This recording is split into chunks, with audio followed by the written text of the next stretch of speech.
박할머니는 올해로 70이 되었습니다. 인생에 다시는 사랑이란 없을 줄 알았습니다.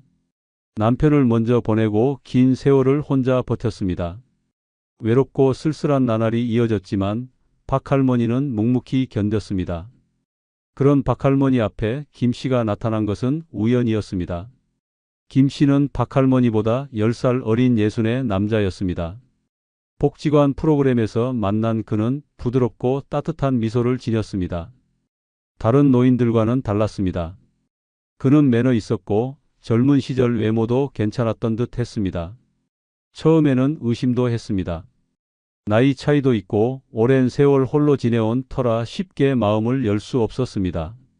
하지만 김씨는 끈질겼습니다. 매일 아침 문 앞에 놓인 작은 꽃다발, 박할머니가 아플 때마다 챙겨온 죽, 외출할 때마다 꼭 잡아주던 따뜻한 손. 김씨의 정성은 박할머니의 얼어붙은 마음을 천천히 녹였습니다. 결국 박할머니는 김씨의 청혼을 받아들였습니다. 가족들의 만류도 친구들의 걱정도 무시했습니다. 주변에서는 재혼을 조심하라고 혹시라도 재산을 노린 것 아니냐고 귀에 못이 박히도록 이야기했습니다. 하지만 박할머니는 그 모든 소리를 사랑이라는 이름으로 덮었습니다. 자신은 판단할 수 있다고 믿었습니다. 이 사람만큼은 다를 거라고 생각했습니다. 조촐한 혼인신고를 마치고 박할머니는 자신이 모은 돈으로 아담한 전원주택을 마련했습니다. 김씨는 집 수리며 정원 손질을 하며 지내겠다고 했습니다. 그렇게 둘은 함께 생활을 시작했습니다. 매일이 새로웠습니다.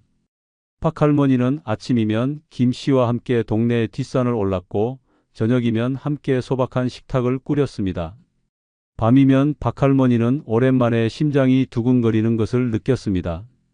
오랫동안 잊고 살았던 설렘이 온몸을 타고 퍼졌습니다. 박할머니는 스스로 놀랐습니다. 이 나이에 이토록 가슴이 뛸 수 있다는 사실이 믿기지 않았습니다. 어둠이 내려앉은 거실 창밖을 바라볼 때면 쓸쓸함과 허전함이 몰려오던 예전과는 달랐습니다. 그 자리에 이제는 따뜻한 기대와 미묘한 떨림이 가득 채워졌습니다. 김씨는 그런 밤이면 말없이 박할머니를 끌어안았습니다. 굳이 많은 말을 하지 않았습니다. 다만 거칠고 투박하지만 따뜻한 팔로 박할머니를 감쌌습니다. 그 순간 박할머니는 오랜 외로움이 눈 녹듯 사라지는 것을 느꼈습니다.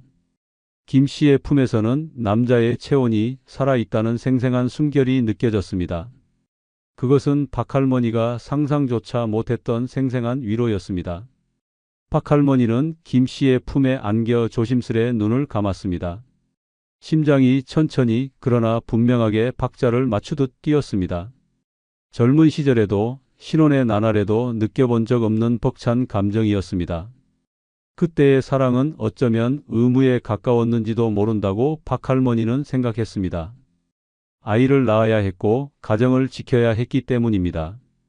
하지만 지금 느끼는 감정은 달랐습니다. 의무도 책임도 없는 오로지 본능적으로 가슴 깊은 곳에서 올라오는 설렘이었습니다. 김씨의 손길이 박할머니의 어깨를 부드럽게 감쌌습니다. 박할머니는 그 손길을 느끼며 숨을 죽였습니다. 어쩌면 이토록 애타게 누군가의 손길을 기다렸던 자신이 부끄럽기도 했습니다. 하지만 박할머니는 그런 감정을 숨기지 않기로 했습니다.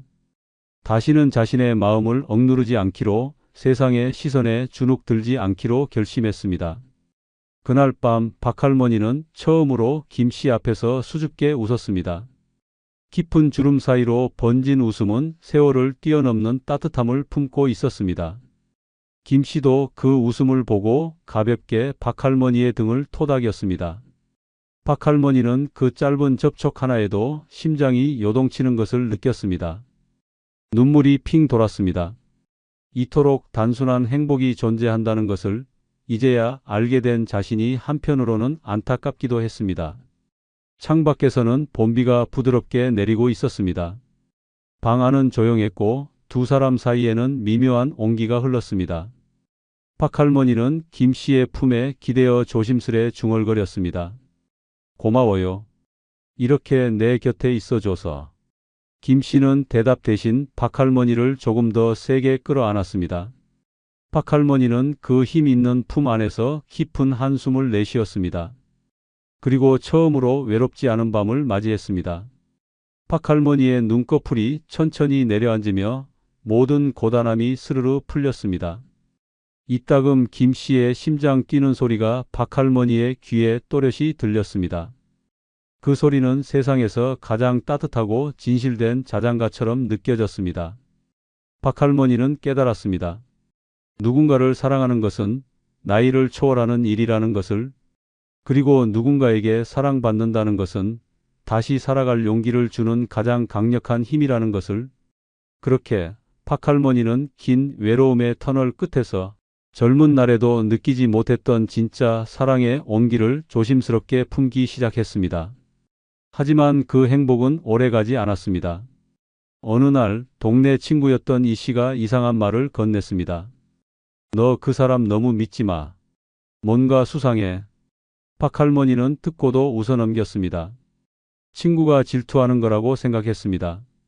그러나 이상한 일들이 하나둘 눈에 들어오기 시작했습니다. 김 씨는 박할머니가 없는 틈을 타 친구들과 문자를 주고받았습니다. 심지어 박할머니의 집에서 친구들을 몰래 만난다는 소문까지 돌기 시작했습니다. 박할머니는 참을 수 없어 김 씨의 휴대폰을 몰래 확인했습니다. 손끝이 떨렸습니다. 문자에는 박할머니가 알고 지내던 친구들과 주고받은 충격적인 내용들이 가득했습니다. 오늘 밤도 그 집으로 갈게. 준비하고 있어. 그 사람 모르게 빨리 끝내자. 내가 제일 좋아. 박할머니는 심심풀이야.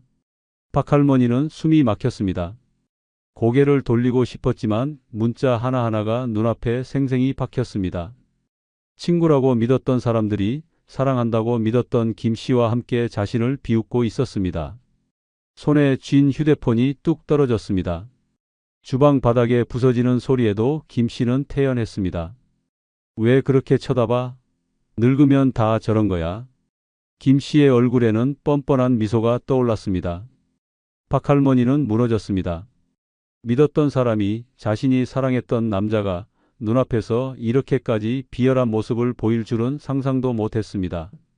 분노와 슬픔이 한꺼번에 박할머니를 집어삼켰습니다. 눈앞이 새까맣게 변하고 심장은 미친 듯이 뛰었습니다. 박할머니는 떨리는 손을 억누르지 못하고 김 씨의 뺨을 세차게 내리쳤습니다. 쩌렁쩌렁한 소리가 거실을 가득 메웠습니다. 김 씨는 순간 놀라 주춤했지만 이내 입가에 차가운 웃음을 지었습니다. 그 웃음에는 인간적인 미안함도 부끄러움도 일말의 후회조차 없었습니다. 다 늙은 내가 뭘 기대했어?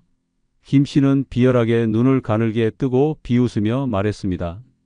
이 나이에 나 같은 남자가 옆에 있다는 것만으로도 감사해야지. 그 한마디는 박할머니의 가슴을 칼로 후벼 파는 듯 했습니다. 눈물이 쏟아지지도 않았습니다. 너무 깊은 상처 앞에서는 울음조차 나오지 않는다는 것을 그 순간 박할머니는 온몸으로 알게 되었습니다. 사랑이라고 믿었던 시간들이 단순한 욕망과 계산 위에 세워졌다는 현실이 온몸을 얼어붙게 했습니다. 박할머니는 쓰러질 듯 비틀거리며 소파에 몸을 던졌습니다. 숨을 쉴 수가 없었습니다. 가슴이 조여들고 뱃속까지 끓어오르는 분노가 온몸을 떨리게 했습니다. 눈앞에는 김 씨의 냉소 어린 얼굴이 아른거렸습니다. 귀에는 친구들이 건넸던 달콤한 거짓말들이 되새겨졌습니다. 언니, 김 씨는 진짜 좋은 사람이야. 언니, 우리 모두 부러워하고 있어. 그 따뜻한 말들 뒤에 숨겨져 있던 배신이 이제야 드러났습니다. 박할머니는 이 씨, 정 씨, 김 여사 함께 울고 웃으며 세월을 나누었던 사람들이 김 씨와 짜고 자신을 조롱했던 사실을 머릿속으로 되새겼습니다. 함께 식탁을 나누고 함께 눈물을 훔치던 사람들이었던 그들의 얼굴이 하나하나 떠오를 때마다 가슴은 찢어지는 듯 했습니다. 밤새 박할머니는 거실에 앉아 있었습니다. 누군가 몸을 붙들어주지 않으면 금세라도 무너져 내릴 것 같았습니다. 어둠이 짙게 내려앉아도 새벽에 찬 기운이 몰려와도 박할머니는 그 자리를 떠나지 못했습니다. 두 손을 무릎 위에 얹고 고개를 푹 숙인 채 꼼짝도 하지 않았습니다. 몸은 점점 식어갔습니다. 손끝은 얼음장처럼 차가웠습니다. 심장은 여전히 고통 속에서 미친 듯이 뛰었지만 온몸은 죽은 것처럼 굳어갔습니다. 세상의 모든 온기가 사라진 것 같았습니다. 창밖에서는 개 짖는 소리, 멀리서 울리는 자동차 경적 소리까지 들렸지만 박할머니는 아무것도 듣지 못했습니다. 머릿속에는 오직 하나, 왜 나였을까 하는 생각만이 맴돌았습니다. 아침이 되자 박할머니는 비틀거리며 일어섰습니다. 주름진 손등에 깊게 팬 핏줄이 선명하게 드러났습니다. 눈가는 부어올라 있었고 입술은 바싹 말라 있었습니다. 그러나 박할머니의 눈빛은 새벽처럼 서늘했습니다. 깨달음과 결심이 가득한 눈빛이었습니다. 박할머니는 거칠게 숨을 들이쉬며 중얼거렸습니다. 다시는 속지 않겠습니다. 다시는 당하지 않겠습니다. 조롱하고 짓밟은 김씨를 절대로 용서하지 않겠다고 자신의 신뢰를 배신하고 짐승처럼 탐욕을 부린 그자를 뼛속까지 후회하게 만들겠다고 박할머니는 맹세했습니다. 박할머니의 마음속에는 이제 더 이상 사랑이나 연민 따위는 남아있지 않았습니다. 오직 복수와 자존심, 그리고 자신의 존엄을 되찾겠다는 단단한 의지만이 남아 있었습니다. 새벽빛이 거실로 스며들 때 박할머니는 천천히 몸을 일으켜 세웠습니다. 주먹을 불끈 쥐고 무너진 삶 위에 다시 서기 위해 차가운 현실을 정면으로 마주할 준비를 했습니다. 이제 박할머니의 싸움은 시작이었습니다. 박할머니는 다음 날 아침 거울 앞에 섰습니다. 새벽 내내 울어부은 얼굴이 낯설게 느껴졌습니다. 손끝으로 얼굴을 쓰다듬으며 박할머니는 다짐했습니다. 이대로 당하고 끝나지 않겠다고 말입니다. 평생을 꿋꿋하게 살아왔던 자신의 인생을 저 비열한 김씨와 위선자 같은 친구들에게 짓밟히게 놔두지 않겠다고 결심했습니다. 박할머니는 조용히 행동에 나섰습니다. 더 이상 감정에 휘둘리지 않기로 마음먹었습니다. 이제는 확실한 증거를 쥐고 김씨를 무너뜨릴 준비를 해야 했습니다. 김씨가 집을 비운 사이 박할머니는 슬리퍼 소리조차 죽이며 조심스럽게 서재로 들어섰습니다. 문이 삐걱거리는 소리에도 가슴이 철렁했지만 박할머니는 이를 악물고 침착함을 유지했습니다. 가장 먼저 김씨의 서랍을 뒤졌습니다. 서랍 안에는 허술하게 정리된 종이 뭉치들이 어지럽게 쌓여 있었습니다. 박할머니는 장갑을 끼고 하나하나 서류를 펼쳐보았습니다. 은행 통장 사본, 카드 청구서, 그리고 의심스러운 대출 상담 기록까지 발견했습니다. 박할머니는 손에 들린 종이를 읽으며 심장이 쿵쾅거리는 것을 느꼈습니다. 본인 외 타인 연대 보증, 신청 서류 첨부 필수. 박할머니는 숨을 삼켰습니다. 자신의 이름이 선명하게 기재된 서류가 눈앞에 펼쳐졌습니다. 김씨는 몰래 박할머니의 인감도장을 찍어 대출을 받으려 했던 것입니다. 박할머니는 손끝이 떨리는 것을 참으며 서류를 하나하나 촬영했습니다. 하지만 여기서 끝이 아니었습니다. 박할머니는 옷장으로 향했습니다. 평소 김씨가 절대 열지 못하게 했던 작은 캐비닛이 눈에 들어왔습니다. 자물쇠를 살펴본 박할머니는 김씨가 평소 사용하던 생년월일로 조심스럽게 조합을 맞췄습니다. 딸깍거리는 소리와 함께 캐비닛이 열렸습니다. 안에는 더 충격적인 것들이 있었습니다. 다른 여자들과 주고받은 은밀한 편지들, 현금 다발, 그리고 보험증권 서류가 빼곡히 쌓여 있었습니다. 박할머니는 소름이 끼쳤습니다. 보험증권의 수익자란에 적힌 이름은 모두 김씨 자신이었습니다. 박할머니의 이름으로 가입된 보험이었지만 수익은 김씨가 챙기게 되어 있었습니다. 박할머니는 이를 악물었습니다. 김씨는 박할머니가 죽거나 사고를 당하더라도 자신만 이득을 보도록 모든 계획을 세워두고 있었습니다. 사랑이라는 가면 뒤에 숨은 탐욕과 냉혈함이 숨쉬는 듯 했습니다. 책상 서랍 깊숙한 곳에서는 또 하나의 문서가 나왔습니다. 명의 이전 계약서라는 제목이 붙어 있었습니다. 내용을 읽은 박할머니는 치를 떨었습니다. 김 씨는 박할머니의 집을 자신 앞으로 넘기기 위한 준비를 해두었던 것입니다. 그것도 박할머니 몰래 치밀하게 서류를 조작하려 했던 것이 분명했습니다. 박할머니는 손에 든 서류를 내려다보며 차가운 미소를 지었습니다. 분노를 삼키고 침착하게 모든 증거를 확보했습니다. 사진을 찍고 서류는 다시 제자리에 그대로 두었습니다. 김 씨가 눈치채지 못하도록 흔적 하나 남기지 않았습니다. 모든 과정을 마친 박할머니는 방을 나오며 속으로 조용히 중얼거렸습니다. 이제 끝이다. 내가 꾸민 짓 하나도 빠짐없이 세상에 드러나게 해주겠다. 박할머니는 그날 이후 김 씨를 대하는 태도를 조금도 바꾸지 않았습니다. 여전히 따뜻한 웃음을 지었고 여전히 다정한 말투를 유지했습니다. 그러나 박할머니의 가슴 속에서는 이미 칼날 같은 폭수심이 서서히 날을 세우고 있었습니다. 모든 준비가 끝날 때까지 박할머니는 절대 들키지 않기로 결심했습니다. 박할머니는 휴대폰을 들고 김 씨의 문자 기록, 통화 목록, 심지어 몰래 찍은 녹취까지 차근차근 정리했습니다. 그리고 변호사를 찾아갔습니다. 법률사무소 상담실에서 박할머니는 모든 서류와 자료를 꺼내놓으며 단호하게 말했습니다. 이 인간을 반드시 법적으로 끝장내고 싶습니다. 변호사는 놀랐습니다.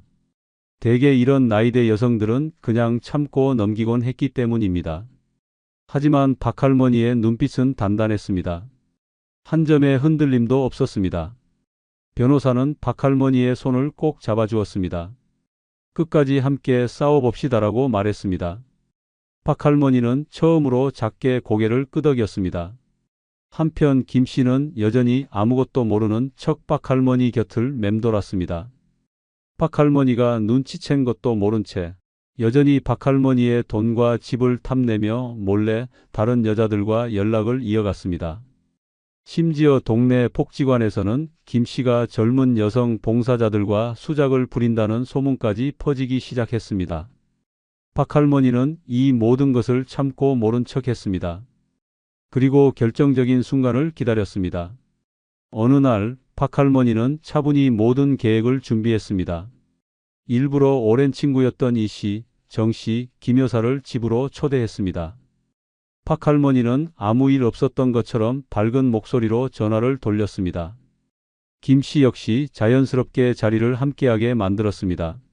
모두가 한자리에 모이자 박할머니는 평소처럼 정성껏 차를 내왔습니다. 달콤한 과일과 함께 따뜻한 차를 내놓은 박할머니는 천천히 그러나 차가운 미소를 머금고 모두를 둘러보았습니다. 방 안에는 어색한 웃음소리만 떠돌았습니다. 친구들은 눈을 맞추지 못하고 손끝만 만지작거렸고 김 씨는 어딘가 불편한 기색을 감추지 못했습니다. 박할머니는 조용히 손을 뻗어 테이블 아래 숨겨둔 녹음기를 꺼냈습니다. 그리고 천천히 재생 버튼을 눌렀습니다. 거실 가득 울려 퍼진 음성 파일에서는 김 씨와 친구들이 주고받은 적나라한 대화들이 흘러나왔습니다. 오늘 밤 그 집에서 몰래 보자. 박할머니 자는 사이에. 돈은 잘 빼냈지? 모르면 그냥 바보처럼 당하는 거야. 늙은 여자는 돈만 있으면 되는 거지. 정은 필요 없어. 방 안은 순식간에 얼어붙었습니다. 차를 마시던 손이 덜컥 멈췄고 친구들의 얼굴은 새하얗게 질렸습니다. 김 씨는 부들부들 떨더니 이내 얼굴을 일그러뜨리며 소리쳤습니다. 미친 늙은이, 감히 나를 함정에 빠뜨려? 김 씨는 자리를 박차고 일어나 박할머니를 향해 삿대질을 했습니다. 박할머니는 눈 하나 깜빡하지 않았습니다. 단단히 쥔 손에 힘을 주고 담담한 목소리로 말했습니다. 오늘로 내 인생은 끝이야. 박할머니는 미리 준비해둔 증거 서류들을 꺼내 경찰에게 전송했습니다. 약속한 시간에 맞춰 경찰이 문을 두드렸고 순식간에 거실은 아수라장이 되었습니다. 김 씨는 수갑을 찬 채로 질질 끌려갔고 친구들은 울먹이며 자신들은 몰랐다며 변명을 늘어놓았습니다. 하지만 박할머니는 단호했습니다. 준비해둔 녹취록과 메시지 캡처본으로 친구들까지 민사소송을 걸었습니다. 그날 이후 동네는 말 그대로 발칵 뒤집혔습니다. 조용하고 착하게만 보였던 박할머니가 이렇게 치밀하고 무섭게 반격할 줄은 아무도 상상하지 못했습니다. 이 씨, 정 씨, 김 여사는 동네를 발길조차 들이지 못하고 떠났습니다. 김 씨는 재판 끝에 사기 및 명예훼손 혐의로 징역형을 선고받고 교도소에 갇혔습니다. 며칠 뒤 박할머니는 검은 정장을 깔끔하게 차려입고 법정에 섰습니다. 단단히 쥔 손으로 증언대에 서서 힘 있는 목소리로 진술했습니다. 나는 사람을 믿었습니다. 사랑을 믿었습니다. 그러나 돌아온 것은 거짓과 조롱뿐이었습니다. 나이는 숫자에 불과합니다. 인간의 악행은 절대 나이를 핑계로 정당화될 수 없습니다. 법정은 숨소리조차 들리지 않을 만큼 조용했습니다. 판사는 박할머니의 말을 듣고 조용히 고개를 끄덕였습니다. 판결은 박할머니의 완벽한 승리였습니다. 김 씨는 중형을 받았고 친구들도 그에게 손해배상을 지게 되었습니다. 하지만 박할머니는 그 돈을 한 푼도 자신을 위해 쓰지 않았습니다. 받은 손해배상금을 전액지역 아동센터와 독거노인 지원단체에 기부했습니다. 더러운 손에 묻은 돈을 쓰고 싶지 않다고, 그 돈은 더 나은 미래를 위해 쓰여야 한다고 박할머니는 말했습니다. 동네는 다시 고요해졌습니다. 그러나 이번에는 쓸쓸한 고요가 아니었습니다. 배신자들이 떠난 후 진짜 친구들만 남았고, 박할머니는 스스로를 지켜낸 당당한 사람으로 다시 자리 잡았습니다. 박할머니는 매일 새벽 어김없이 동네 뒷산에 올랐습니다. 무거운 발걸음도 서늘한 바람도 이제는 두렵지 않았습니다. 오히려 고요한 산길에서 들려오는 새들의 노랫소리가 고맙게 느껴졌습니다. 어느 날 박할머니는 산 정상에서 붉게 물든 하늘을 바라보았습니다. 해가 힘차게 떠오르고 있었습니다. 박할머니는 두 손을 가슴 위에 얹고 조용히 중얼거렸습니다. 이제 나는 나를 배신하지 않을 것입니다. 누구보다 소중한 나를 위해 살아갈 것입니다. 박할머니의 눈가에 맺힌 눈물은 과거의 슬픔이 아니라 다시 살아가는 사람의 굳센 눈물이었습니다. 그 눈물은 빛을 받아 반짝였고 찬란한 새날을 비추는 힘이 되었습니다. 이제 박할머니의 삶에는 두려움 대신 용기가, 슬픔 대신 희망이 자리하고 있었습니다. 다시는 속지 않을 것이며 다시는 무너지지 않을 것이며, 박할머니는 그 누구보다 강인하게 그리고 아름답게 다시 피어날 것입니다. 박할머니는 조용한 일상으로 돌아왔습니다. 배신과 싸움의 긴 시간을 지나오면서 마음은 많이 지쳤지만 이상하게도 몸은 가벼웠습니다. 이제는 더 이상 남의 눈치를 보지 않아도 되었습니다. 거짓 웃음도 억지로 맺은 인간관계도 필요 없었습니다. 아침이면 박할머니는 정원에 나가 꽃들에게 물을 주었습니다. 작은 텃밭에 상추와 고추를 심고 흙을 손끝으로 만지는 일이 하루의 시작이 되었습니다. 텃밭 가꾸기는 단순한 노동이 아니라 다시 자신을 돌보는 시간으로 느껴졌습니다. 한 포기 한 포기 씨앗을 심으며 박할머니는 스스로에게 말했습니다. 나는 다시 자라날 것이다. 혼자서 보내는 시간은 생각보다 고요하고 평화로웠습니다. 예전에는 누군가 곁에 있어야만 외롭지 않다고 생각했습니다.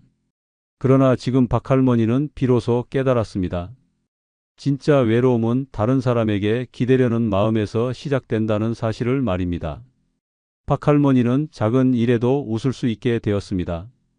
베란다에 피어난 작은 꽃송이 하나, 텃밭에 열린 조그만 열매 하나에도 박할머니는 감사함을 느꼈습니다. 누군가를 미워하고 증오하는 데 쏟았던 에너지를 이제는 자신을 사랑하는 데 쓰기로 마음먹었습니다. 시간이 흐르면서 동네 사람들도 박할머니를 다시 바라보게 되었습니다. 처음에는 수군거리고 피하는 이들도 있었습니다. 하지만 박할머니는 개의치 않았습니다. 마트에서 만난 아이가 박할머니에게 과자를 건네며 웃었을 때 박할머니는 오랜만에 진심 어린 웃음을 지었습니다. 사람들의 시선이 중요한 것이 아니라 자신이 어떤 마음을 가지고 사는지가 더 중요하다는 것을 알게 되었기 때문입니다. 가족을 위해 평생 희생했는데 돌아온 건 무관심뿐 아닙니까? 오랜 친구라 믿었는데 결국 돈 때문에 다가온 적은 없었습니까? 사랑한다고 했던 사람들이 결국 필요할 때만 찾지 않았습니까? 노년에 혼자 사는 것은 이런 배신과 착취의 고리를 끊고 진짜 나를 위한 삶을 되찾는 일입니다. 더 이상 속지 않고 더 이상 끌려가지 않고 진짜 자유를 만끽할 수 있는 기막힌 축복입니다. 노년에 혼자 사는 것은 버림받은 것이 아니라 진짜 인생을 되찾은 승리입니다. 노년에 혼자 사는 게 축복인 이유 첫 번째는 사소한 말에도 상처받지 않고 살아서입니다. 젊은 시절에는 아무렇지 않게 흘려보내던 말 한마디가 나이가 들수록 심장을 도려내듯 아프게 다가오는 경우가 많습니다. 친구 모임에서 던져진 농담 한마디, 가족 모임에서 무심코 내뱉은 말 한 줄이 깊은 상처가 되어 밤새 베개를 적시게 합니다. 노년에 혼자 산다는 것은 이런 말의 칼날로부터 자신을 지킬 수 있는 철옹성을 쌓는 것입니다. 누군가의 눈치를 보며 억지로 웃어야 할 필요도 없습니다. 가족이라도 오랜만에 만난 자리에서 무심하게 던지는 아직도 혼자야? 라는 말 한마디가 이제 곧 요양원 가야지? 라는 농담이 가슴을 후벼 팝니다. 젊을 때는 껄껄 웃어 넘겼던 말들이 노년에는 가시가 되어 온몸을 찌릅니다. 그러나 혼자 살면 그런 말조차 들을 일이 없습니다. 아예 그런 상황 자체를 피할 수 있기 때문에 마음이 평온합니다. 가족이라고 해서 다 따뜻한 것은 아닙니다. 어떤 가족은 경제적 부담을 슬쩍 떠넘기려 하고 어떤 가족은 은근히 무시하며 노인을 투명 인간 취급합니다. 모처럼 찾아온 자식이 밥 한 끼 얻어먹고 나서 엄마, 집이 참 적적하네라며 한숨을 쉬면 그 소리에 피가 거꾸로 솟기도 합니다. 이런 상처를 받느니 차라리 아무도 찾지 않는 조용한 방 안에서 내 숨소리만 들으며 사는 편이 천배, 만배 낫습니다. 노년에는 인간관계라는 지뢰밭을 피하는 것이 현명합니다. 가까운 사람일수록 상처를 주기 쉬운 법입니다. 마음을 나누자고 다가온 이들이 뒤돌아서서 험담을 퍼붓는 경우도 적지 않습니다. 노년에 혼자 산다는 것은 이런 배신과 모멸의 경험을 줄일 수 있는 강력한 보호막입니다.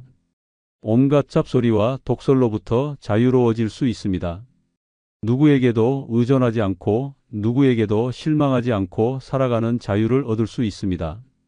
노년에 혼자 살면서 얻는 자유는 단순한 외로움의 대가가 아닙니다. 그것은 상처받지 않을 권리를 지키는 싸움입니다. 아무도 내 존재를 평가하거나 내 삶을 조롱하거나 내 노후를 걱정하는 척하면서 깔보지 않습니다. 오직 나만의 공간, 나만의 시간 속에서 내가 주인공이 되어 살아가는 것입니다. 혼자라는 외로움보다 훨씬 더 치명적인 것은 가까운 사람에게서 느끼는 고독이라는 사실을 많은 노인들은 뒤늦게 깨닫게 됩니다. 그렇기에 노년에 혼자 산다는 것은 외로움이 아니라 진정한 해방입니다. 70대 후반의 박순자 할머니는 대표적인 사례입니다. 할머니는 오랫동안 세 아들과 함께 살았습니다. 처음에는 행복했습니다. 하지만 시간이 흐르면서 상황은 달라졌습니다. 큰아들은 술만 마시면 늙으면 죽어야지라는 막말을 쏟아냈고 둘째 아들은 돈 문제로 할머니 집을 담보로 잡히려 했습니다. 막내 아들은 아예 얼굴을 비추지 않았습니다. 한 번은 큰아들이 친구들과 거하게 술을 마시고 들어와 우리 엄마도 치매 오면 요양원 보내야지라며 친구들 앞에서 웃었습니다. 그날 밤 할머니는 이불 속에서 참지 못하고 소리 없이 울었습니다. 결국 할머니는 결단했습니다. 아들들과 집을 정리하고 작은 임대 아파트로 이사를 갔습니다. 그곳에서 매일 아침 혼자 커피를 마시고 공원 산책을 하고 독서 모임에도 나가며 조용하지만 품이 있는 삶을 살고 있습니다. 박순자 할머니는 말합니다. 사람한테 얻어맞는 외로움보다 혼자 있는 평화가 1000배는 낫습니다. 두 번째는 마음 가는 대로 소비할 수 있어서 혼자 사는 것은 축복입니다. 가족이 함께 있을 때는 늘 경제적인 눈치를 봐야 합니다. 돈을 쓸 때마다 그걸 왜 샀냐는 핀잔을 듣고 카드 명세서 하나에도 의심의 눈초리를 견뎌야 합니다. 하지만 혼자 살게 되면 내 돈으로 무엇을 하든 아무도 간섭할 수 없습니다. 아끼고 싶으면 아끼고 쓰고 싶으면 쓰는 자유를 온전히 누릴 수 있습니다. 자식이 있다고 해서 그들이 부모의 돈을 소중히 여기는 것은 아닙니다. 오히려 노후 자금을 탐내는 경우도 허다합니다. 부모의 재산을 자신들의 미래 유산으로 여기며 한 푼이라도 쓰는 것에 눈살을 찌푸리는 모습을 보이면 가슴이 찢어집니다. 그들은 노인의 생활비조차 낭비로 여깁니다. 생전에는 돈을 쓰지 말라고 강요하고 죽은 뒤에는 유산이 적다고 불평하는 모습은 노년을 피폐하게 만듭니다. 그래서 노년에 혼자 사는 것은 절대적인 축복입니다. 누구의 눈치도 보지 않고 내 행복을 위해 내 돈을 쓸 수 있기 때문입니다. 누군가는 말합니다. 노인은 검소해야 한다고. 그러나 정작 검소함을 강요하는 자들은 본인들의 사치에 대해선 눈 감습니다. 부모가 겨우겨우 모은 돈을 명품 가방, 외제차에 쏟아붓는 자식들을 보며 노인은 자책하고 후회합니다. 그때 깨닫습니다. 아, 내 인생을 남 눈치 보며 살아온 것이 얼마나 어리석었는지를 말입니다. 노년이란 비로소 자기 자신을 위해 살아야 하는 시기입니다. 혼자 살면서 얻는 소비의 자유는 늦게 얻은 소중한 권리입니다.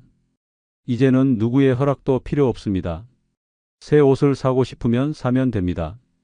매일 똑같은 반찬에 지쳤다면 비싼 고급 레스토랑에 가서 우아하게 식사할 수 있습니다. 사소해 보이지만 이런 소비는 노년의 삶에 엄청난 활력을 줍니다. 삶에 대한 애착을 되살리고 살아있다는 사실에 감사하게 만듭니다. 아껴서 남 좋은 일 하는 것보다는 내 손으로 나를 위해 기꺼이 돈을 쓰는 것이 진정한 노후의 승리입니다. 주변 사람들의 말은 무시해야 합니다. 나이 들어서 뭘 그렇게 쓰냐, 저 나이에 저런데 돈 쓰는 건. 창피하다는 말들은 모두 질투에 찌든 소음일 뿐입니다. 결국 돈은 내 삶을 위해 쓰라고 있는 것입니다. 후회 없는 인생을 살기 위해서라면 늦었다고 생각하는 지금 당장이라도 가슴 뛰는 소비를 해야 합니다. 단돈 10,000원이라도 내 마음이 가는 곳에 쓰는 순간 노후는 훨씬 빛나게 됩니다. 78세 김정자 할머니는 소비의 자유를 만끽하고 있는 대표적인 인물입니다. 남편과 사별한 뒤 아들 내외와 함께 살던 시절 김 할머니는 하루가 괴로웠습니다. 시장에서 딱 한 켤레 산 신발에도 쓸데없는 짓이라며 며느리의 눈치를 봐야 했고 친구들과 식사 한번 하러 나가려 해도 노인네가 어딜 그렇게 돌아다니냐는 핀잔을 들어야 했습니다. 그러다 어느 날 김 할머니는 폭발했습니다. 조용히 전세금을 빼고 본인 명의로 원룸을 하나 구했습니다. 그리고 혼자 살기 시작했습니다. 혼자 사는 김 할머니의 삶은 완전히 달라졌습니다. 매주 새로운 옷을 구경하러 백화점 나들이를 가고 좋아하던 클래식 공연 티켓을 거리낌 없이 예매했습니다. 심지어 평생 꿈꿔왔던 유럽 여행도 다녀왔습니다. 주변 사람들이 그 나이에 뭘 하려고 그렇게 돈을 쓰냐고 수군거렸지만 김 할머니는 웃으며 말했습니다. 내가 지금 안 쓰면 누구 좋으라고 모아놓겠어? 김 할머니는 자신의 삶을 자신이 주인공으로 꾸려나가고 있습니다. 가끔은 럭셔리한 레스토랑에서 1인 코스 요리를 즐기며 혼자 건배를 합니다.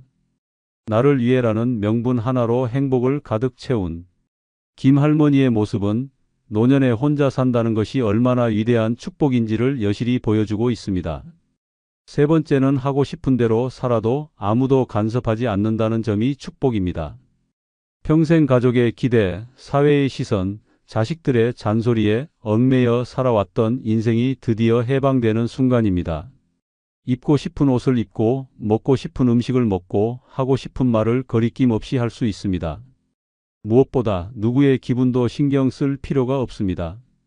오로지 나를 위해 살아가는 세상이 펼쳐지는 것입니다. 가족이 옆에 있을 때는 사소한 것 하나조차도 자유롭지 않습니다. 좋아하는 드라마를 보고 있으면 그런 싸구려 드라마 그만 보라는 소리를 듣고 늦게까지 친구를 만나고 오면 나이 들어서 철도 없다는 비아냥을 들어야 합니다. 머리를 염색하고 오면 나이에 맞게 좀 살라고 합니다. 손톱에 매니큐어를 칠하면 이 나이에 뭐 하냐며 구박이 쏟아집니다.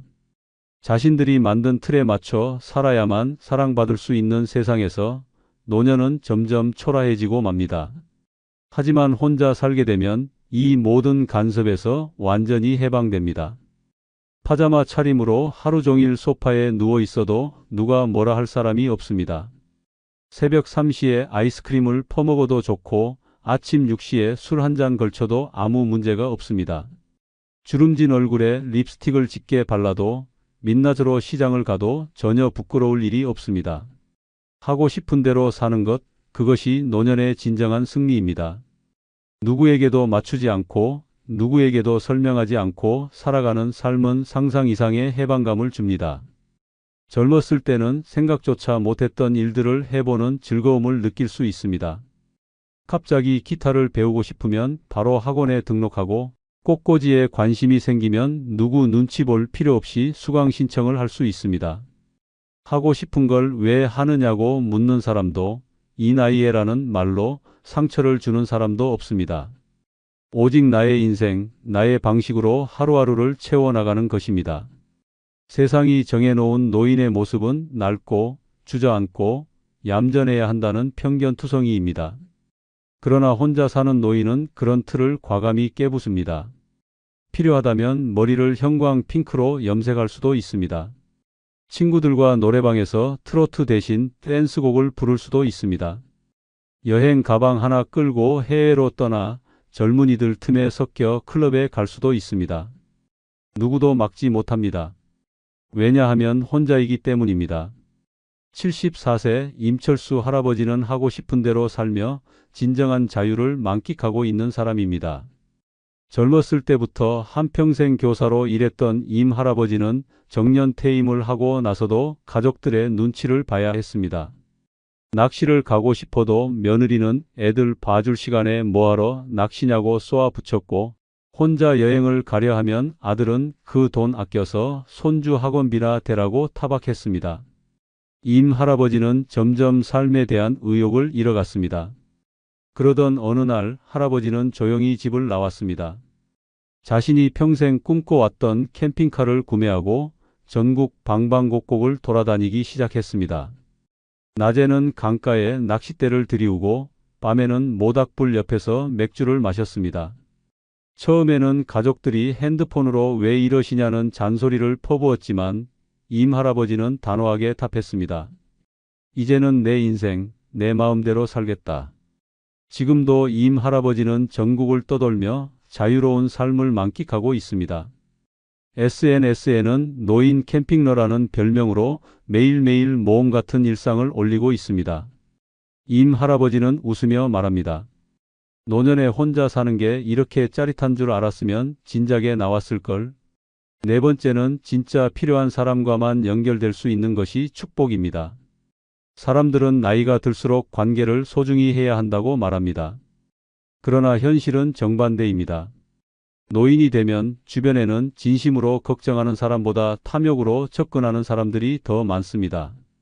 이용하려는 사람, 무시하려는 사람, 관심을 가장해 상처를 주는 사람들로 가득합니다. 그들의 미소 뒤에는 돈, 재산, 이용 가치만이 가득 들어 있습니다. 가족이라고 해서 다르지 않습니다. 어떤 자식은 부모를 부양해야 할 짐으로 여기고 어떤 형제는 남은 재산의 주인을 노립니다. 친구라는 사람도 마찬가지입니다. 오랜만에 연락해오는 친구는 10중 8구 돈을 빌리기 위해서입니다. 약해진 노인의 마음을 파고들어 동정심을 자극하고 끝내는 빈털터리로 만듭니다. 이 세상에서 가장 위험한 존재는 바로 겉으로 웃으며 다가오는 사람들입니다. 혼자 살면 이런 가짜 인연을 걸러낼 수 있습니다. 불편한 인간관계를 억지로 이어갈 필요가 없습니다. 연락이 뜸해진다고 찾아오지 않는다고 서운해할 이유도 없습니다. 정말 나를 생각하는 사람만 남게 됩니다. 나를 사랑하는 사람, 나를 아껴주는 사람, 나를 있는 그대로 존중해주는 사람과만 진정한 관계를 유지할 수 있습니다. 숫자는 줄어들지만 관계의 깊이는 몇 배나 깊어집니다. 무리 속에서 외로움을 느끼는 것보다 혼자서 자유를 누리는 것이 훨씬 건강합니다. 억지로 웃고 억지로 맞춰주고 마음에도 없는 말들을 해야 하는 인간관계는 노년의 정신을 갉아먹습니다. 결국 번아웃되고 외로움은 더 깊어집니다. 노년에 진짜 필요한 것은 수십 명의 가짜 친구가 아니라 단 한 명의 진짜 친구입니다. 혼자 살아야 이런 귀한 인연을 가려낼 수 있습니다. 집안 대소사에 끌려다니며 원치 않는 모임에 참석하는 일도 없습니다. 듣기 싫은 잔소리를 참아가며 억지로 술잔을 기울일 필요도 없습니다. 내 시간을, 내 에너지를 오직 소중한 사람들에게만 쓸 수 있습니다. 남의 말에 휘둘려 상처받는 일도 없고 어울리지도 않는 사람들에게 휘둘리는 일도 없습니다. 인간관계의 스트레스가 사라지면 몸과 마음이 훨씬 가벼워집니다. 노년은 그렇게 가벼워야 진정 아름답습니다. 혼자 살면서 만나는 사람은 다릅니다. 억지로 이어진 관계가 아니라 마음으로 이어진 관계입니다. 도움을 바라는 사람이 아니라 함께 웃을 수 있는 사람입니다. 무언가를 기대하는 사람이 아니라 있는 그대로 받아들이는 사람입니다. 그런 인연 하나만 있어도 노년은 외롭지 않습니다. 오히려 세상에서 가장 따뜻하고 든든한 울타리를 가진 것이 됩니다. 76세 유기순 할머니는 진짜 사람과만 연결되면서 행복해진 대표적인 인물입니다. 할머니는 과거 친척들 사이에서 호구처럼 살았습니다. 친조카가 어렵다며 매달 돈을 빌려갔고 동생은 아프다고 하면서 병원비를 요구했습니다. 심지어 몇몇 친구는 대출까지 알아봐 달라며 끈질기게 부탁했습니다. 거절하면 매몰차다고 욕하고 들어주면 감사는커녕 당연하게 여겼습니다. 결국 유기순 할머니는 큰 결심을 했습니다. 핸드폰 번호를 바꾸고 주소도 비밀로 했습니다. 진짜 연락하고 싶은 사람, 정말 보고 싶은 사람에게만 새 연락처를 알려주었습니다. 그리고 혼자 살기 시작했습니다. 그 결과 남은 사람은 단 2명뿐이었습니다. 어린 시절 친구였던 박 여사와 매일 운동을 함께 다니는 동네 동생뿐이었습니다. 하지만 그 두 사람과 보내는 시간은 과거 수십 명과의 관계보다 1000배는 더 따뜻했습니다. 지금 유기순 할머니는 매주 친구들과 함께 공원에서 산책하고 작은 손뜨개 모임도 운영하고 있습니다. 남은 돈으로는 자신을 위해 문화센터 수업도 등록했습니다. 가끔은 다들 어쩌고 사나 생각이 들 때도 있지만 할머니는 웃으며 말합니다. 이제는 내 마음이 먼저입니다. 나를 지켜줄 사람, 나를 웃게 해줄 사람만 옆에 두는 게 진짜 축복입니다. 5번째는 더 이상 누구를 위해 희생하지 않아도 되기 때문에 축복입니다. 세상은 평생 희생을 강요합니다. 젊을 때는 부모를 위해, 결혼하면 배우자를 위해, 자식이 생기면 그들을 위해 자신을 갈아 넣습니다. 그렇게 평생을 헌신하며 살아온 노인들에게 남는 것은 감사가 아니라 외면과 무시입니다. 희생은 기억되지 않고 오히려 당연한 것으로 여겨집니다. 그리고 시간이 지나면 한때 자신을 필요로 했던 사람들조차 점점 멀어집니다. 노년의 가장 큰 비극은 희생한 인생이 아무도 기억하지 않는다는 사실입니다. 자식들을 위해 밤낮 없이 일하고 손주들을 돌보며 노후를 다 바쳐도 결국 돌아오는 것은 왜 아직도 살아있냐는 무심한 말 한 줄입니다. 헌신한 만큼 사랑을 받으리란 기대는 철저히 배신당합니다. 희생이 사랑으로 돌아올 것이라 믿었던 사람들은 노년이 되어 잔인한 현실 앞에 무너집니다. 그러나 혼자 살게 되면 달라집니다. 이제는 더 이상 누구를 위해 밥을 짓고 누구를 위해 잠을 설칠 필요가 없습니다. 희생이라는 굴레에서 완전히 벗어날 수 있습니다. 내 시간, 내 건강, 내 감정 모두를 나 자신을 위해 쓸 수 있습니다. 오롯이 나를 위해 아끼고 나를 위해 투자하며 나를 위해 하루를 살아갈 수 있습니다. 그렇게 살 때 비로소 삶은 다시 빛을 발합니다. 희생을 멈춘다는 것은 이기적인 것이 아닙니다. 오히려 늦게나마 자신을 사랑하는 방법을 배우는 것입니다. 남을 위해 살다 결국 남겨진 인생보다 자신을 위해 살아가는 인생이 훨씬 더 가치 있습니다. 노년에 혼자 산다는 것은 이 끔찍한 희생의 고리를 스스로 끊어낸 용기입니다. 더 이상 엄마니까 참아야지, 할머니니까 희생해야지 같은 허울 좋은 강요를 받아들이지 않아도 됩니다. 누구를 위해 참고, 누구를 위해 웃고, 누구를 위해 울었던 날들은 끝났습니다. 앞으로는 오직 나를 위해 먹고, 나를 위해 쉬고 나를 위해 즐거워할 시간만 남았습니다. 무거운 가족의 짐을 벗어던지고 마음껏 가벼워질 수 있습니다. 누구도 나를 부려먹지 못하고 누구도 나의 시간을 함부로 빼앗지 못합니다. 이 얼마나 통쾌한 자유입니까? 혼자 살아야만 이 자유를 온전히 누릴 수 있습니다. 함께 살다 보면 또다시 희생을 요구받습니다. 이번 주말에도 손주 좀 봐주세요. 라는 끝없는 요구는 노년의 남은 에너지를 갉아먹습니다. 그런 요구에 계속 응하다 보면 어느 순간 내 삶은 또다시 남을 위한 인생으로 돌아가게 됩니다. 그래서 노년에는 반드시 혼자 살아야 합니다. 그래야만 내 인생을 온전히 내 것으로 지킬 수 있습니다. 75세 오명자 할머니는 더 이상 희생하지 않기로 결심한 뒤 완전히 다른 인생을 살고 있는 사람입니다. 오랫동안 아들과 며느리 그리고 손주들까지 함께 살며 온갖 희생을 감내했습니다. 아들이 돈을 벌어야 한다는 이유로 손주 셋을 키웠고 며느리는 하루가 멀다 하고 일거리를 떠맡겼습니다. 밥을 하고 빨래를 하고 심지어 손주들 학교 숙제까지 도맡아 했습니다.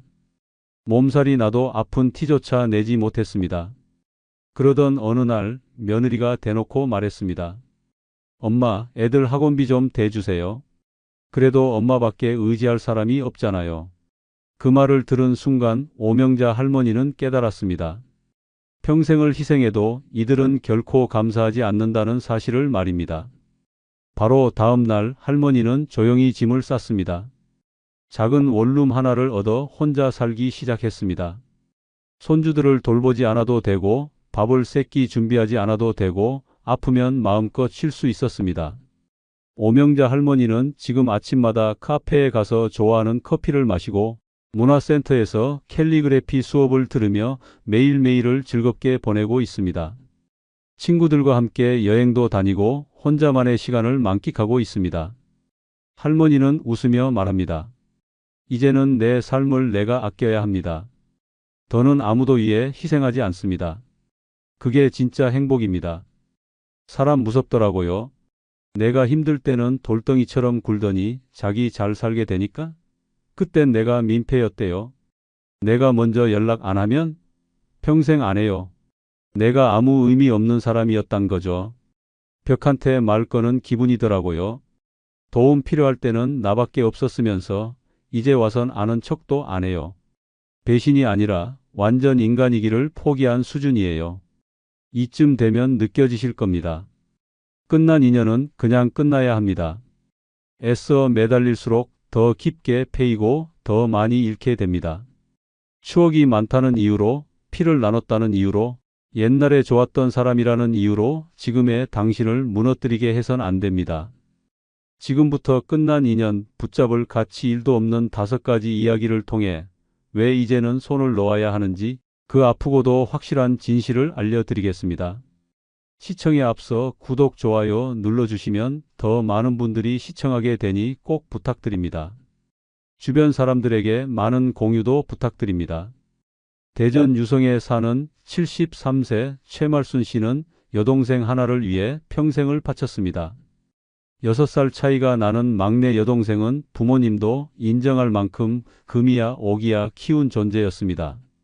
부모님 돌아가신 뒤에는 최 씨가 사실상 엄마나 다름없는 역할을 해왔습니다. 학비가 부족할 땐 본인 아르바이트를 하며 도와줬고 결혼할 땐 적금 깨서 예단 비용까지 보태줬습니다. 여동생의 아이가 아플 땐 본인 일정을 포기하고 병원에 달려갔고 명절이면 빠짐없이 여동생 가족까지 챙겼습니다. 그렇게 40년이 넘도록 모든 일에 앞장서 왔던 최 씨에게 여동생은 가족 이상의 존재였습니다. 함께 나눈 시간이 많았고 고비마다 손을 잡아준 기억이 있었습니다. 그래서 여동생이 경제적으로 어려워졌다는 소식을 들었을 때도 최 씨는 두 말 없이 도와줬습니다. 수천만 원을 빌려줬고 괜찮다. 내가 힘들 땐 내가 도와야지라며 차용증조차 쓰지 않았습니다. 그 결정적인 사건은 그 돈을 두고 벌어졌습니다. 몇 해가 지나도 여동생은 갚을 기미를 보이지 않았습니다. 처음엔 미안하다며 말을 아꼈지만 시간이 갈수록 연락도 뜸해졌고 만나자는 말에도 나중에 보자며 피했습니다. 결국 어느 날 최 씨는 조심스럽게 이야기했습니다. 그때 그 돈 언제쯤 생각해 볼 수 있을까? 나도 요즘 사정이 어렵네. 그 말에 여동생은 대답했습니다. 언니는 평생 혼자 살면서 돈 쌓아뒀잖아. 그깟 돈이 뭐가 그리 급해? 그 순간 최 씨는 숨이 멎는 듯한 충격을 받았습니다.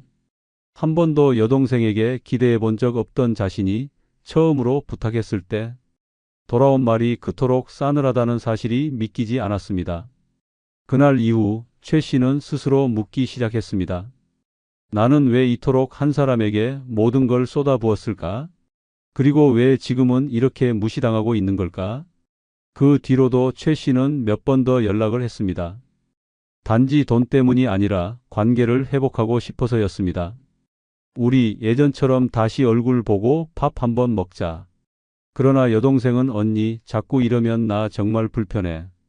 부담 줘서 미안하지만 난 내 삶이 있어라는 말로 선을 그었습니다. 최 씨는 결국 모든 걸 내려놓았습니다. 여동생과의 추억이 얼마나 많았든 지금은 그 관계가 자신을 갉아먹고 있다는 사실을 인정할 수밖에 없었습니다. 자신은 여전히 가족이라 믿었지만 여동생에게 자신은 그저 편할 때만 찾는 존재로 전락해 있었습니다.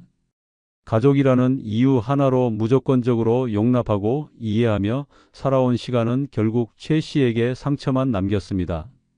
관계는 주는 것만으로 유지되지 않습니다.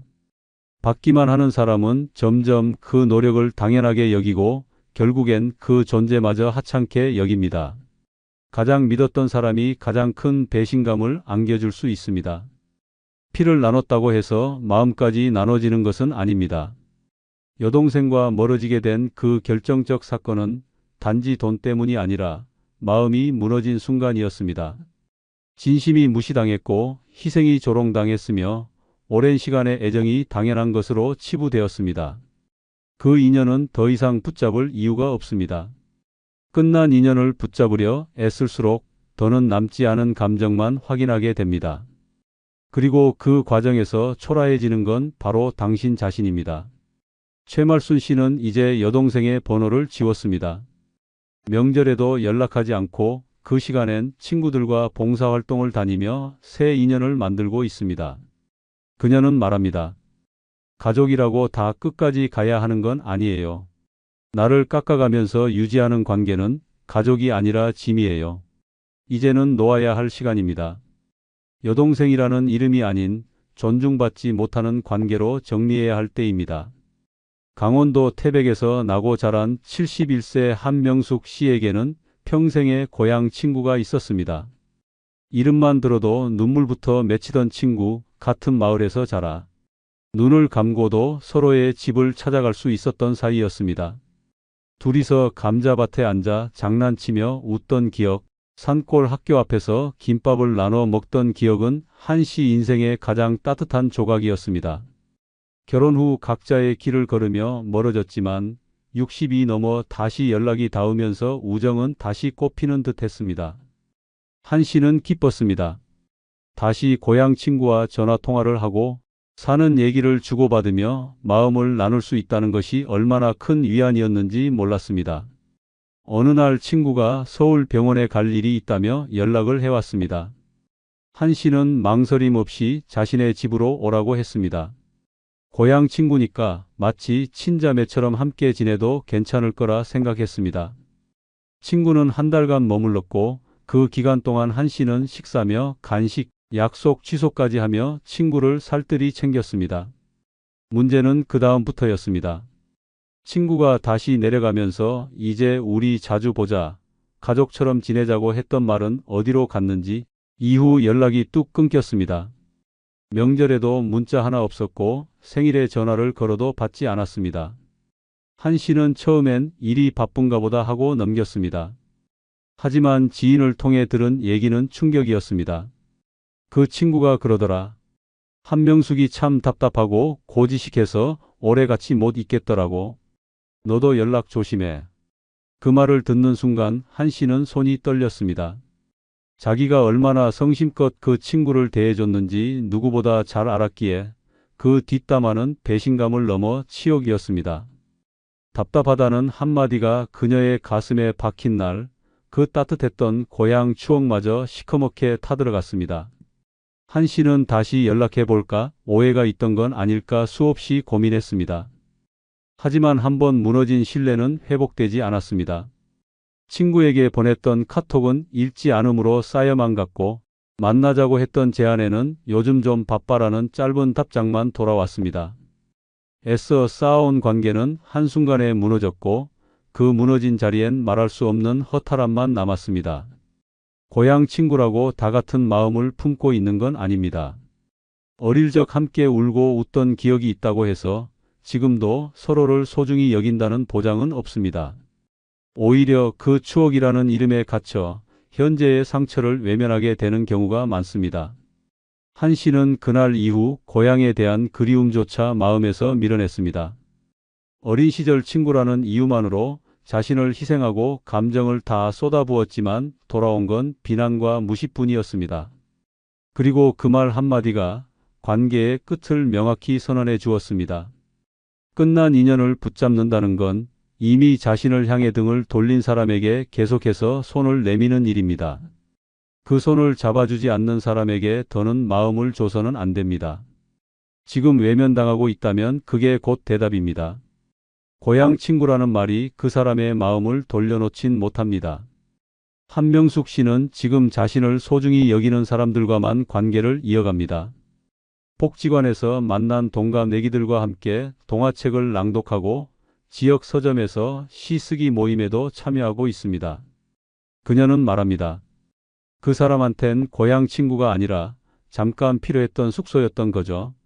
이제는 내 진짜 사람을 찾을 시간이에요.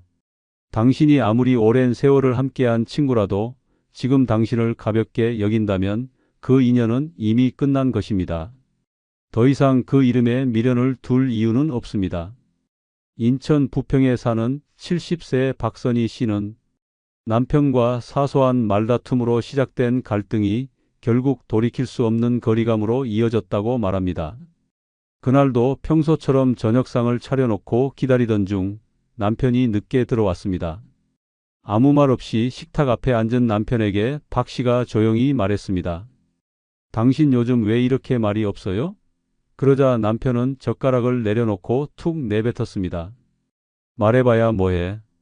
어차피 당신은 당신 말만 하잖아. 그 말 한마디에 박 씨는 큰 충격을 받았습니다.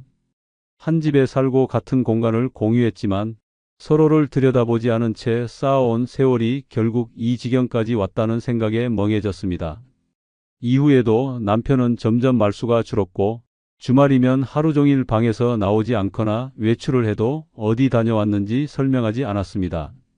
박 씨는 불안했고 그 불안을 감추기 위해 더 잘해보려고 애썼습니다. 남편이 좋아하던 반찬을 다시 배우고 새 이불을 사고 심지어 화장을 다시 하기 시작했습니다. 옷도 새로 샀습니다. 말 한마디라도 듣고 싶어서 식사 시간엔 억지로 이야깃거리를 꺼내고 귀찮을까 싶어 잔소리도 하지 않았습니다. 하지만 남편은 무반응이었습니다. 말은 여전히 없었고 툭하면 혼자 방에 틀어박혀 TV만 봤습니다. 결정적인 날은 결혼기념일이었습니다. 박 씨는 그날을 위해 미리 예약한 식당까지 준비했습니다. 오래간만에 함께 외식을 하며 대화를 나누고 싶었던 것입니다. 그런데 남편은 식당 문 앞에서 차에 앉은 채 이렇게 말했습니다. 나 오늘 그냥 혼자 있고 싶어. 너 혼자 갔다 와. 그 말을 들은 순간 박 씨는 입술이 떨렸습니다. 눈물도 나오지 않았습니다. 그렇게 식당 안에 혼자 앉아 미리 준비해둔 케이크를 바라보며 박 씨는 처음으로 스스로에게 물었습니다. 내가 이렇게까지 초라할 정도로 붙잡아야 할 사람이 맞을까? 그날 이후에도 그녀는 몇 번 더 시도했습니다. 조심스럽게 손을 잡아보기도 했고 당신 요즘 무슨 생각하는지 좀 말해줄래? 라고 묻기도 했습니다. 하지만 남편은 늘 피하거나 그냥 좀 냅둬라는 말로 박 씨를 밀어냈습니다. 그럴수록 박 씨는 자존감이 무너지는 걸 느꼈습니다. 그와 함께 있었던 시간보다 그를 붙잡으려 했던 시간이 더 고통스러웠습니다. 붙잡을수록 더 초라해집니다. 사랑은 노력만으로 이어지지 않습니다. 한 사람만 매달리는 관계는 사랑이 아니라 감정의 구걸입니다. 그리고 그 구걸은 결국 자신을 망가뜨리는 일입니다. 나를 낮추고 나를 지우고 나를 무시하게 만드는 과정 속에서 상대는 오히려 더 멀어집니다. 그 사람은 미안함도 책임감도 없습니다. 오히려 당신의 매달림을 필요해합니다. 관계는 나를 아끼는 사람과 맺어야 합니다. 나를 점점 초라하게 만드는 사람과의 관계는 이미 끝난 것입니다. 박선희 씨는 지금 그 모든 노력을 내려놓고 자신을 돌보기 시작했습니다. 문화센터에서 노래교실을 등록하고 친구들과 함께 일주일에 한 번 등산을 다니기 시작했습니다. 그녀는 말합니다. 내가 그렇게 붙잡았던 건 사랑이 아니라 두려움이었어요. 이제는 나 자신을 붙잡으려고요. 사랑은 나를 더 나아지게 만드는 힘이 있어야 합니다. 그런데 그 관계가 당신을 작아지게 만들고 있다면 더는 붙잡지 않아야 합니다. 당신은 누군가의 뒷모습을 따라가며 허덕일 존재가 아닙니다. 당신은 존중받아야 할 사람입니다. 경기도 평택에 사는 74세 유정임 씨는 단 한 명뿐인 아들을 위해 인생 대부분을 바쳤습니다. 남편 없이 혼자 아이를 키우며 낮에는 공장, 밤에는 식당 아르바이트까지 뛰었습니다. 교복 한 벌을 사기 위해 몇 달을 허리띠 졸라맸고 학원비가 밀리지 않게 손에 물말을 날 없이 살았습니다. 그렇게 키운 아들이 대학을 졸업하고 번듯한 직장을 잡았을 때 유 씨는 비로소 숨을 돌릴 수 있겠다고 생각했습니다. 그리고 아들이 결혼했습니다. 처음엔 모든 게 좋았습니다. 며느리도 예의 바르고 아들도 행복해 보였습니다. 유 씨는 손주 생기면 어린이집 등하교도 도와주고 밑반찬도 매주 싸서 보냈습니다.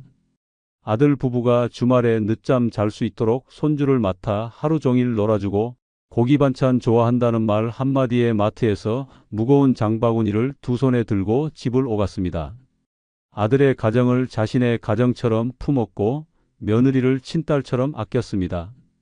하지만 시간이 지날수록 이상한 기류가 감지되었습니다. 어느 날 며느리가 이런 말을 했습니다. 어머님, 주말마다 오시는 건 조금 부담스러워요. 저희도 좀 조용히 지내고 싶거든요.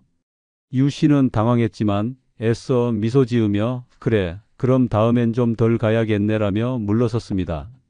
하지만 그 이후로도 상황은 나아지지 않았습니다.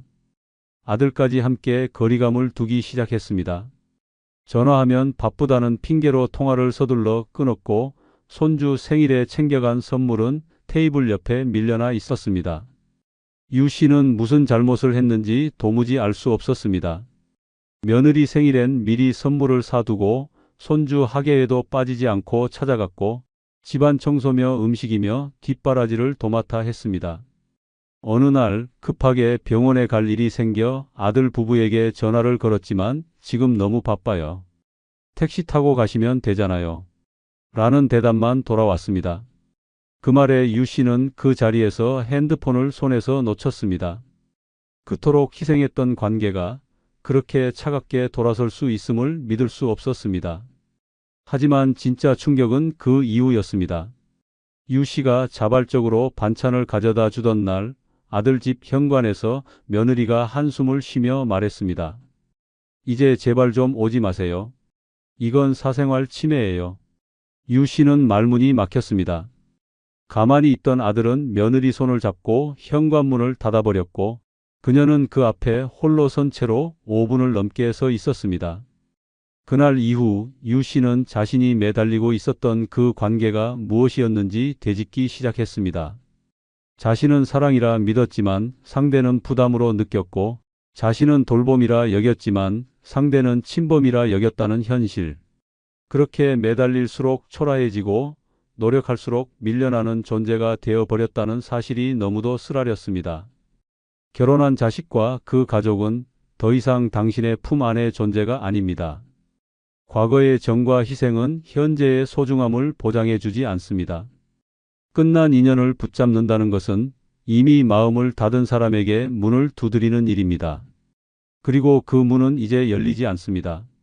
당신이 아무리 좋은 음식을 해주고 아무리 애정을 주어도 그것을 당연한 서비스로 여기는 순간부터 그 관계는 끝난 것입니다.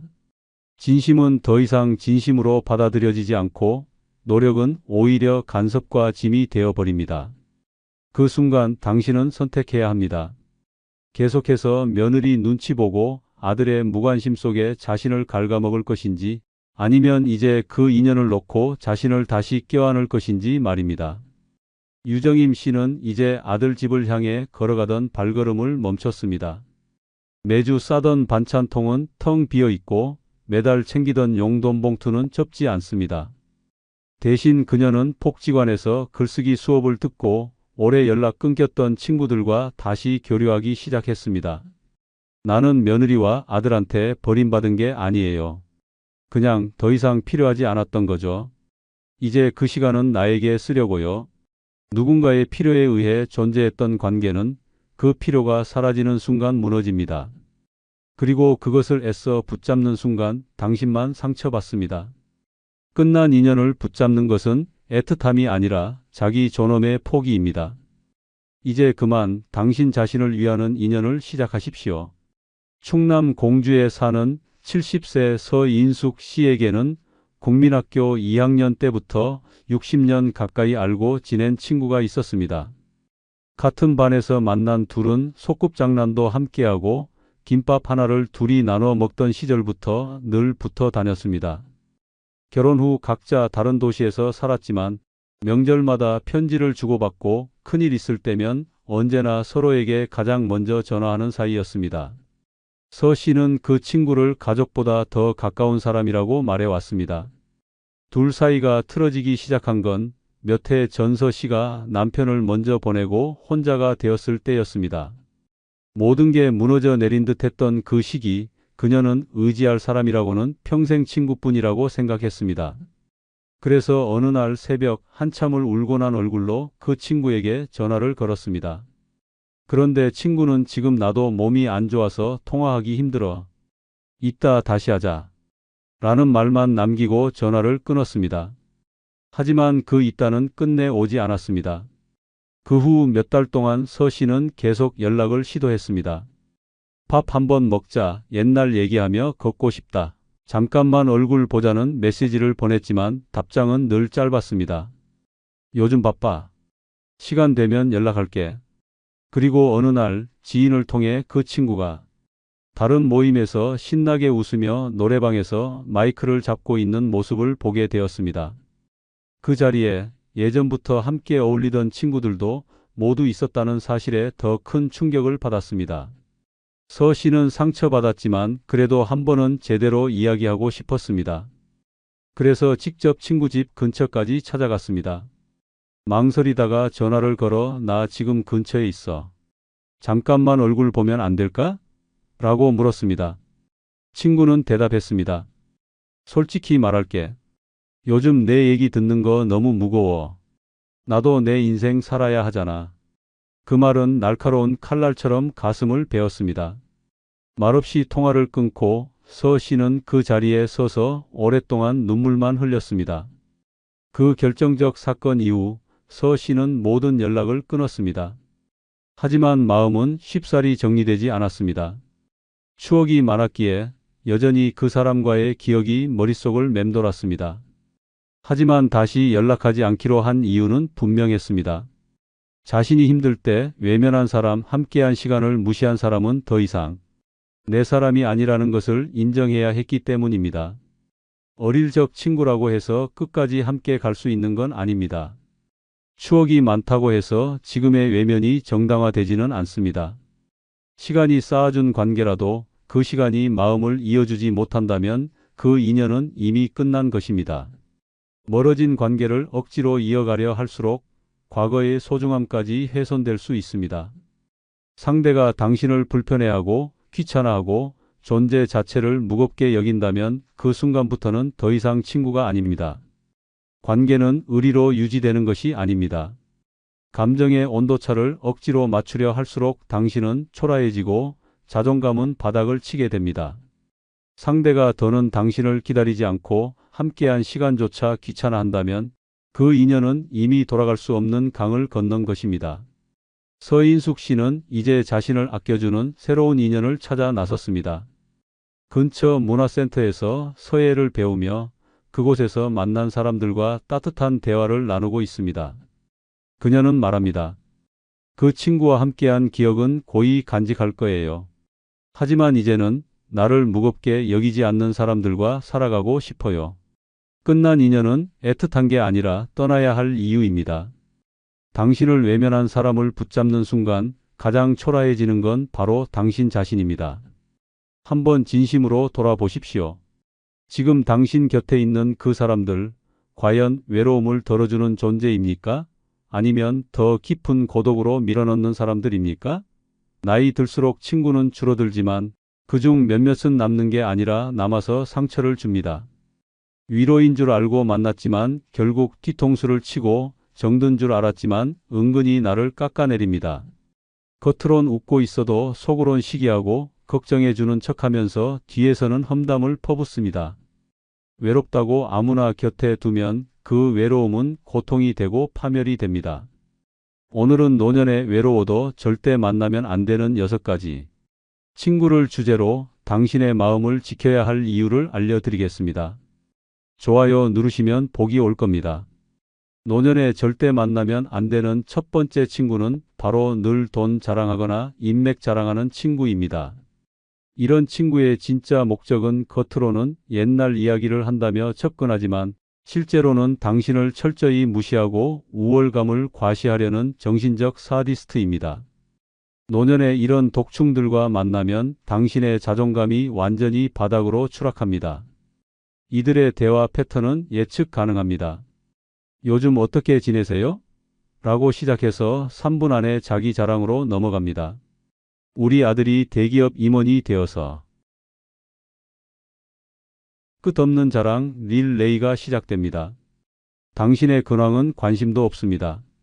더 역겨운 건 돈 자랑입니다. 요즘 적금 이자가 너무 적어서 고민이야. 목돈이 있어도 굴릴 데가 없더라고라며 은근슬쩍 재산을 과시합니다. 아파트 값이 또 올랐다던데 우리는 몇 채 있어서 걱정 없지만 이라며 당신의 열등감을 자극합니다. 인맥 자랑은 더욱 가증스럽습니다. 지난번에 국회의원 누구랑 골프 쳤는데 마치 자신이 대단한 인물인 양 포장합니다.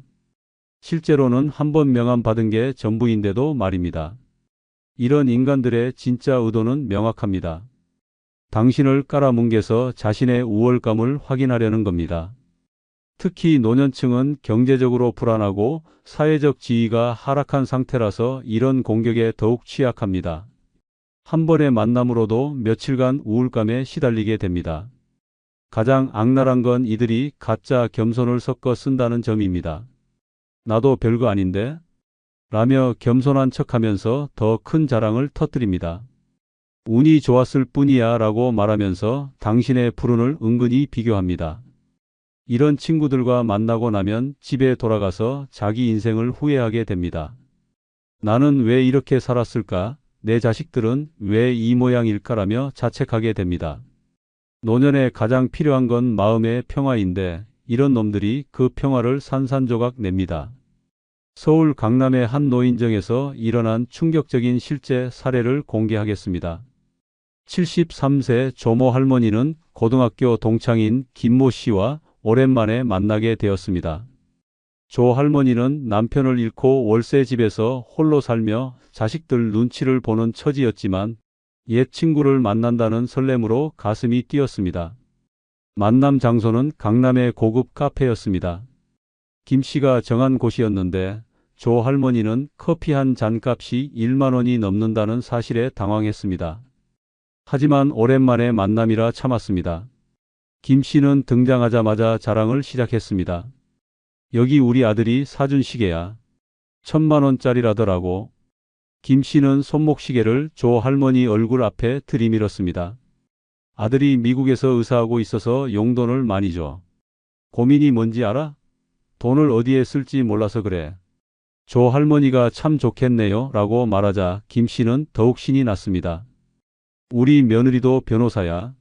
손자들은 국제학교 다니고 학비만 연에 5천만 원씩 들어가. 아, 그런데 너는 자식들이 어떻게 지내니? 조 할머니는 그냥 평범하게 살아요라고 답했지만 김 씨는 멈추지 않았습니다. 우리는 아파트만 3채 있어. 강남 2채, 분당 1채. 임대료만으로도 한 달에 1,000만 원은 들어와. 너도 부동산 투자해볼 생각 없어? 조 할머니의 얼굴은 점점 굳어갔습니다. 자신은 월세 50만 원도 내기 힘들어하는데 김 씨는 임대료로만 1,000만 원을 번다는 말에 숨이 막혔습니다. 김 씨는 계속했습니다. 지난주에는 국회의원이랑 골프 쳤어. 우리 아들 친구 아버지거든. 나보고 사업 아이템 있으면 소개해 달라더라고. 3시간 동안 김 씨의 자랑만 들어야 했던 조 할머니는 집에 돌아와서 며칠간 잠을 이루지 못했습니다. 거울을 보며 내 인생이 이렇게 초라했나라고 중얼거렸습니다. 평소에는 만족하며 살았던 작은 원룸이 갑자기 비참해 보였습니다. 이후 완전히 손절했습니다.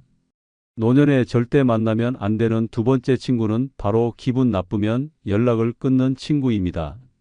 이런 친구는 겉으로는 성숙한 어른인 척하지만 실제로는 감정 조절 능력이 유치원생 수준인 정신적 미성숙자입니다. 노년에 이런 변덕쟁이들과 엮이면 당신의 정신건강이 롤러코스터를 타게 됩니다. 이들의 특징은 예측 불가능한 감정 변화입니다. 어제까지만 해도 친근하게 대화하던 사람이 갑자기 연락을 끊어버립니다. 이유도 명확하지 않습니다. 당신이 무심코 한 말 한마디, 표정 하나가 마음에 들지 않으면 즉시 차단 모드로 들어갑니다. 가장 답답한 건 이들이 직접적으로 불만을 표현하지 않는다는 겁니다. 화났다, 기분 나쁘다고 말하는 대신 조용히 사라집니다. 전화도 받지 않고 문자도 무시하고 만나자는 제안도 씹어버립니다. 마치 당신이 투명 인간이 된 것처럼 행동합니다. 더 가증스러운 건 이들의 이중적인 태도입니다. 다른 사람들과는 정상적으로 어울리면서 당신만 배제시킵니다. 같은 모임에서 다른 사람들과는 웃고 떠들면서 당신만 철저히 무시합니다. 이런 선택적 무시는 노년층에게 극심한 소외감을 안겨줍니다. 이들의 또 다른 문제는 복귀 패턴입니다. 몇 달 후 아무 일 없었다는 듯이 다시 연락을 합니다. 요즘 어떻게 지내세요? 라며 마치 연락 두절이 자연스러운 일인 양 행동합니다. 사과도 없고 해명도 없습니다. 당신이 그동안 느꼈을 불안감과 상처에 대해서는 전혀 고려하지 않습니다. 더 교묘한 건 이들이 자신의 행동을 합리화한다는 점입니다. 나이 들어서 혼자 있고 싶을 때가 있다. 건강이 안 좋아서 연락 못했다며 핑계를 댑니다. 하지만 실상은 단순한 감정 기복일 뿐입니다. 대전의 71세 윤모 할머니는 같은 아파트에 사는 이모 씨와 3년간 돈독한 우정을 쌓아왔습니다. 매주 화요일마다 함께 시장을 보고 목요일에는 경로당에서 만나 수다를 떨었습니다. 어느 날 윤 할머니가 평소와 같이 이 씨에게 오늘 날씨가 좋네요. 산책 어때요? 라고 제안했습니다. 이 씨는 피곤하다며 거절했습니다. 윤 할머니는 그럼 언제 시간 되실 때 연락 주세요 라고 말했습니다. 이때 이 씨의 표정이 살짝 굳어졌지만 윤 할머니는 별다른 의미로 받아들이지 않았습니다. 그런데 그 후로 이 씨가 연락을 완전히 끊어버렸습니다. 윤 할머니가 전화를 해도 받지 않고 문자를 보내도 답이 없었습니다. 아파트 복도에서 마주쳐도 고개를 돌려버렸습니다. 윤 할머니는 당황했습니다. 자신이 무슨 잘못을 했는지 도무지 알 수 없었습니다. 윤 할머니는 밤잠을 설치며 고민했습니다. 내가 뭔가 기분 나쁘게 말했나? 혹시 오해가 있었나? 라며 자책했습니다. 심지어 이 씨 집 앞을 지나다니며 기회를 엿보기도 했습니다. 하지만 이 씨는 윤 할머니를 완전히 무시했습니다. 2개월이 지나자 윤 할머니는 우울해지기 시작했습니다. 매주 함께하던 시장 보기와 경로당 모임이 의미 없어졌습니다. 혹시 이 씨를 마주칠까봐 외출도 꺼리게 되었습니다. 3년간 쌓아온 우정이 하루아침에 사라진 것에 대한 상실감이 컸습니다. 더 충격적인 건 3개월 후에 일어난 일입니다. 이 씨가 갑자기 윤 할머니에게 전화를 걸었습니다. 윤 언니 요즘 어떻게 지내세요? 날씨가 좋네요. 시간 되시면 커피 한잔 할까요? 마치 아무 일도 없었다는 듯한 밝은 목소리였습니다. 윤 할머니는 어리둥절했습니다. 그동안 연락 안 되던데?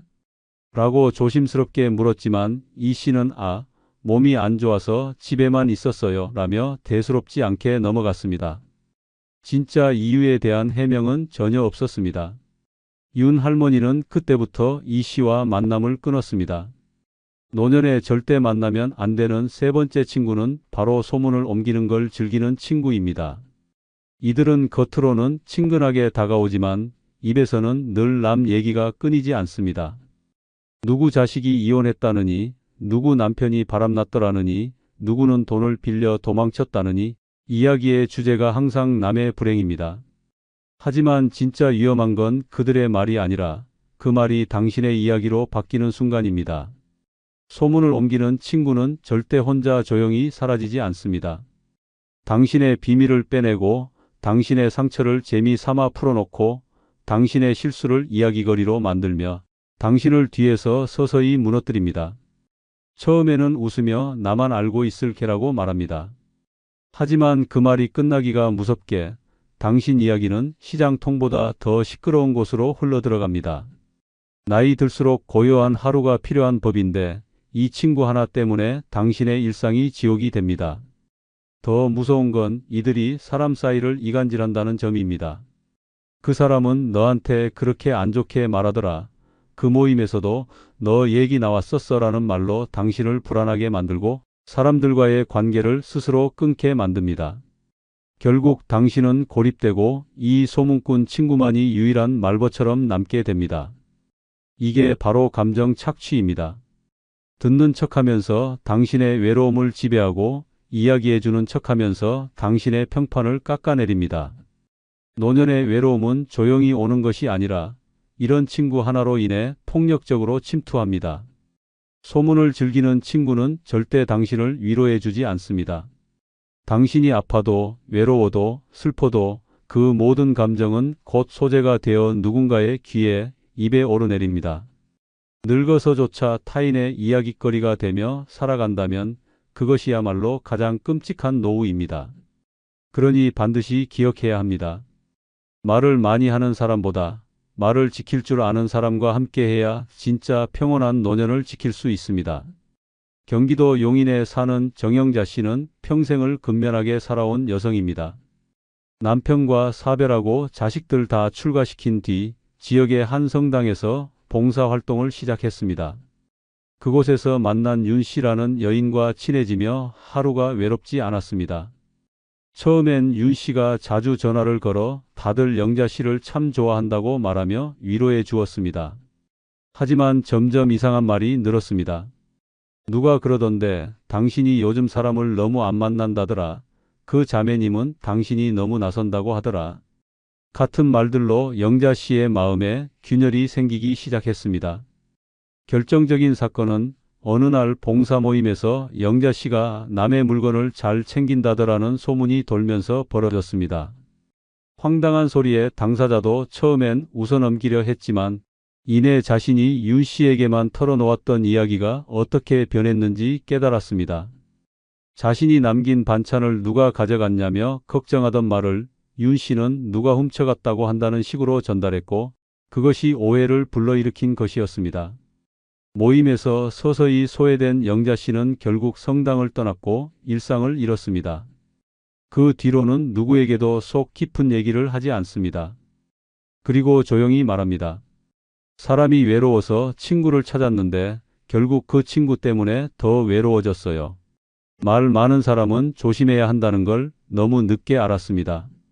노년에는 입이 가벼운 친구보다 마음이 무거운 친구가 필요합니다. 내 이야기를 옮기는 사람은 내 곁에 있을 자격이 없습니다. 늙어서 입방아에 오르내리며 인생을 마무리할 수는 없습니다. 소문을 퍼뜨리는 사람은 단호히 끊어내야 남은 인생을 조용히 평화롭게 지킬 수 있습니다. 혼자 있어도 외롭지 않은 삶은 잘못된 사람을 잘라낼 때 시작됩니다.